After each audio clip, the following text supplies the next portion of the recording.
And now a Danish story entitled Bothvar. Bothvar, the son of Bjorn the bear, was tall and handsome, and like his father he was as strong as a bear. He grew bored with living at home and decided to go to court and offer to serve King Hrolf. It was a long and difficult journey. Bothvar struggled on, but towards the end the weather turned very bad. The rain fell in sheets and the wind blew icily, cutting through his wet clothes. He was glad when he saw a small house. He hurried to the door and asked for shelter. The man of the house and his wife welcomed him inside. They were very pleasant to him. They gave him a good meal, a warm place to sleep, and they dried his clothes. He felt very grateful to them for their hospitality. Before leaving in the morning, he asked how far it was to the king's court. "Not far," said the man. "Are you going there?" "Yes," said Bothvar. The wife began to weep quietly. "What's the matter?" asked Bothvar, surprised to see her weeping. "My son, Hot, is at court," she sobbed. "That should make you happy, not sad," said Bothvar. "No," said the woman, and then she explained. "Hot is a timid boy, and the king's men don't like him, and when they're feasting they throw bones at him. He's not strong and is bruised and cut by the bones. Please, sir, if you're pleased with the lodging we've given you, can you repay us by throwing only small bones at our son? It's the very big bones that hurt most." Bothvar frowned. "We'll see," he said, and off he rode. Soon he arrived at the court. He stabled his horse and went into the royal hall. The king was out hunting and the place was almost empty, so he sat down to wait. As he was sitting there, he heard a peculiar sound coming from one of the corners. He strolled across, wondering what it could be. As he got closer, he saw a filthy, greasy hand wavering about behind a pile of bones. "Aha," he thought, and moved smartly over to the bones. "What sort of a maggot is stirring here?" he demanded. "It's only me, Hot," said a meek voice.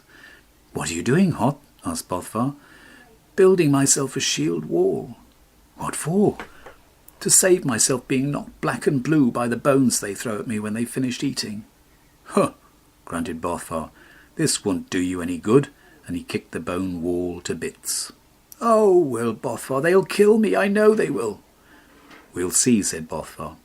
He hauled Hot away to the pond, where he scrubbed him clean and got rid of the grease that was clinging to him, and then he went back to the hall to sit waiting quietly. He made Hot sit beside him, though the poor creature was trembling like a leaf. Evening came, and the men of the court returned. They thought Hot was getting above himself, and they thought Bothvar was making a fool of himself by trying to help the cringing little man. They laughed and jeered at the pair of them. Bothvar took no notice of that. The men were well into their meal when they began to throw small bones at them. Bothvar took no notice of those, and then he saw a great big knuckle bone sailing towards their heads. He put up his hand, caught the knuckle bone, and sent it straight back the way it had come. With a crack, it landed against the head of the man who had thrown it. It knocked him off the bench with such a force that everyone knew he would never throw anything again. The hall fell silent, and only Bothvar went on eating and passing titbits to Hot, who was too nervous to reach for a bite for himself. The news was taken to the king that a big man had killed one of his retainers. "Was he killed without cause?" asked the king. When he heard the story, the king frowned and sent for Bothvar. "Who are you?" said the king. "My name is Bothvar. I am the son of Bjorn the bear." "I've heard of your father," said the king. "Now, what will you offer me for the sake of my dead retainer?" "What was he worth?" answered Bothvar. "Nothing." "Indeed," said the king. "Will you serve me in his place?" "I would be ashamed if I couldn't serve you better," said Bothvar. "Very well," said the king. "But I won't be parted from Hot," said Bothvar. The king frowned. "I can't see Hot being much use to me, but I won't grudge him food and shelter if you insist. Bring him with you." Bothvar and Hot were given places high at the king's table, which didn't please the king's older retainers at all, but they had to put up with it, as they knew Bothvar would stand no nonsense. As Yuletide drew near, Bothvar could tell that something was worrying the king and his men. He asked Hot if he knew what it could be, and Hot told him. For the past 2 Yuletides, Hot explained, a huge beast, half animal, half troll, had attacked the court, and nobody who had fought against him had lived. "We'll see," said Bothvar. On Christmas Eve, the king spoke to his men. "You must all remain indoors," he said. "Leave the animals to take care of themselves. I will not have any more of you killed." Most of the men were glad to obey, but not Bothvar. When he saw his chance, he slipped outside and took Hot with him. Hot was too scared to walk, Bothvar had to carry him out to the fields. They passed the pens and the cowshed, and then a dark shadow cut off the moonlight. The terrible beast was approaching. Hot screamed. Bothvar dropped him where he was and went to face the dreadful creature on his own. He unsheathed his sword that had once belonged to his father. He waited until the beast had seen him, and when it reared up ready to squash him to pulp, he lunged upwards.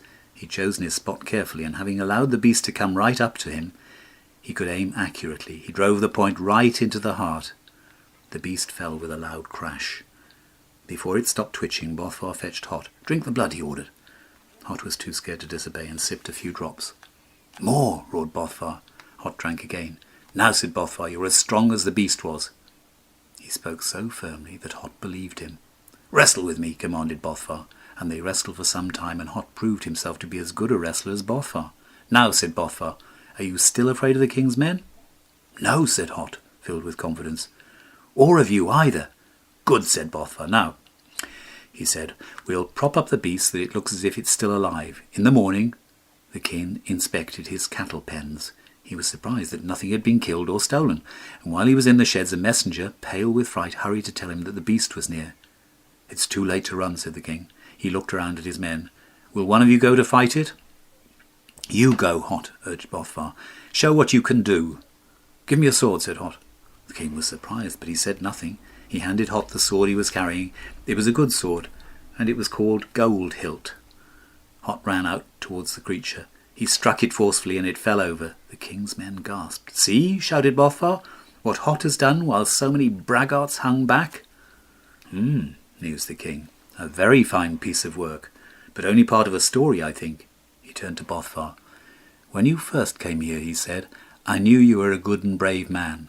But I doubt if you'll ever do anything as fine as you've done today. You've made a man out of Hot." Bothvar grinned. He was satisfied. He'd repaid the hospitality Hot's parents had shown him.